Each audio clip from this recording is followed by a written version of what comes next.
जय जगन्नाथ सांग माने तो सांग माने देखंतु क्लर्क एवं पियन पोस्ट आसला बहुत बड़ निजुक्ति समस्त कैंडिडेट पाई सैलरी देखा गले 14,300 टंका पर मंथ सैलरी रहिबो समस्त कैंडिडेट पाई। तेबे एथिरे केउ सब पोस्ट पाई निजुक्ति रही से पर्टिकुलर केते बयस क्वालिफिकेशन आवश्यक रहिबो केमिति कोन सिलेक्शन पाई प्रोसेस रहिबो एवं देखंतु सबु डिटेल इनफॉरमेशन एई वीडियो माध्यम रे प्रोवाइड करदेवी।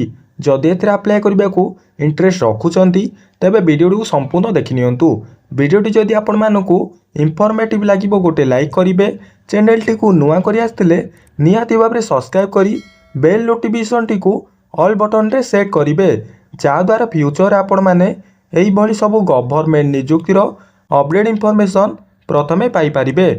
तेबे वर्तमान फ्रेंड्स आसंतु देखि नेबा कोन रहिछि क्लर्क एवं पियन नियुक्तिर ऑफिशियली नोटिफिकेशन टी। तो फ्रेंड्स प्रथमे ऑर्गेनाइजेशन नेम टी देखिबा गले government of non teaching staff recruitment 2025 रही।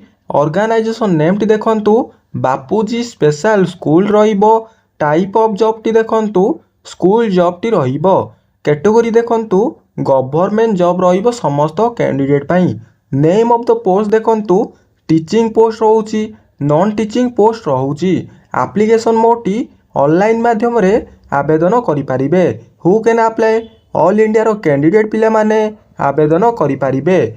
प्लेस ऑफ द पोस्टिंग देखंतु ओडिसा रा आपण माने पोस्टिंग टी पाई परिबे।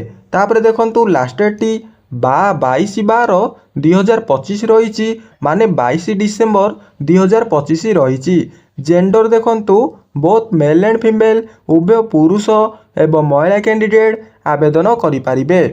तापरे देखंतु आपनकर एजुकेशनल क्वालिफिकेशन कौन रोची। जदि आपण माने PG graduate degree diploma B.Ed BPD CPD 8 पास करचंती तेबे समस्त पोस्ट पाई एप्लीकेबल रहउचंती। एई समस्त आपनकर एजुकेशनल क्वालिफिकेशन टी रहिबो। तापरे देखंतु एज लिमिट कौन रोची। मिनिमम एज टी 18 रु 21 वर्ष रहिबो। मैक्सिमम एज टी 42 वर्ष रहिबो। एज रिलैक्सेशन टी देखंतु एज पर गवर्नमेंट रूल अनुसार ओबी स्टूडेंट पाई 3 वर्ष एज रिलैक्सेशन टी रहिबो। एसटी एससी पीडब्ल्यूडी कैंडिडेट पाई 5 वर्ष एज रिलैक्सेशन टी रहिबो। एक्स सर्विसमैन कैंडिडेट पाई 5 वर्ष एज रिलैक्सेशन टी रहिबो। PWD plus SC ST candidate पाई 15 वर्षर एज रिलैक्सेशन टी रहिबो। तापरे देखंतु सैलरी देखा गले 14,300 रु 39,800 पर्यंत सैलरी मिल पारिबो। सिलेक्शन प्रोसेस टी देखंतु candidate selected by the process of merit list बारिबो, रिटर्न एग्जाम रहिबो, इंटरव्यू रहिबो, डॉक्यूमेंट वेरिफिकेशन रहिबो। तीनोटी स्टेप देई आपण माने सिलेक्शन टी रहउचंती। एप्लीकेशन फीस टी देखंतु general candidate EWS candidate OBC candidate PHD candidate SC एवं एसटी कैंडिडेट पाई 100 टंका रही एप्लीकेशन फीस टी। आपण माने 100 रुपीज देई आवेदन करि परिबे।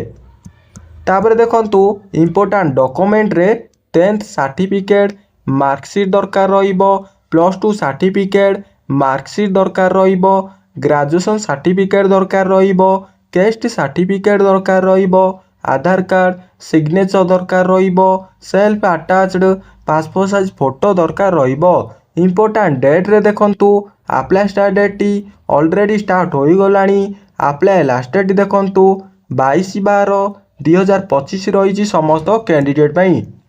तापर देखंतु तळु तळु स्क्रॉल करंतु। स्क्रॉल करि सारिबा परे इंपोर्टेंट लिंक शो करिवो समस्त कैंडिडेट पाई। नोटिफिकेशन पीडीएफ लिंक रही। तेबे फ्रेंड्स देखंतु नोटिफिकेशन पीडीएफ लिंक उपरे क्लिक करि सारिबा परे एई बडी किछि पीडीएफ टी शो करिवो। आपण माने डायरेक्ट तळु तळु स्क्रॉल करंतु। आपण माने चाहिले चेक करि परिबे केउ पोस्ट पाई केते क्वालिफिकेशन रहउची आपण माने चेक करि परिबे। आपण माने देखंतु डायरेक्ट तळु तळु स्क्रॉल करि सारिबा परे समस्त कैंडिडेट पाई एप्लीकेशन फॉर्मेट शो करिवो। देखंतु फ्रेंड्स एई होची सेही आपणकर एप्लीकेशन फॉर्मेट। जदि आपण माने आवेदन करने को चाहूँगी तेबे यही पीडीएफ टी डाउनलोड करूँ एवं आपण माने जेरक्स काढ़ी आपण माने फिलअप करी आपण माने स्पीड पोस्ट रजिस्टर पोस्ट माध्यम रे सेंड करि पारिबे। देखंतु बहुत भल प्रोसेसिंग रही। देखंतु आपणकर एप्लिकेशन फॉर द पोस्ट केउ पोस्ट पाई अप्लाई करछन से पोस्ट नेम मेंशन करिवे निज नेम टी मेंशन करिवे एज टी मेंशन करिवे मेल की फीमेल मेंशन करिवे कैटेगरी टी मेंशन करिवे तापर देखंतु गोटे फोटोटा अटैच करिवे समस्त कैंडिडेट पाई।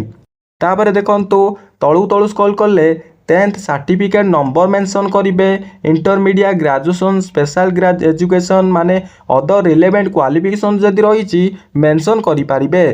तापर देखंतु कांटेक्ट नंबर मेंशन करिवे कांटेक्ट एड्रेस डिक्लेरेशन आपणकर निजर गोटे सिग्नेचर टी एवं डेट सहित सिग्नेचर टी मेंशन करिवे। मेंशन करि सारिबा परे आपण माने स्पीड पोस्ट रजिस्टर पोस्ट माध्यम रे सेंड करि पारिबे। जदि एई वीडियो रे किछि भी डाउट रही मते एई वीडियो रो कमेंट बॉक्स रे पचारि पारिबे मु आपणकर समस्त डाउट क्लियर करिबी। तेबे फ्रेंड्स वीडियोटी जदि आपण मानकु इनफॉर्मेटिव लागिला तेबे गोटे लाइक करी चैनल टी को सब्सक्राइब करी रखंतु एई भली समस्त गवर्नमेंट जॉब रो अपडेट जानि पारिबे। रहउची पुणी देखा गोटे जॉब अपडेट वीडियो रे ठीक एई टाइम रे। जय जगन्नाथ, धन्यवाद।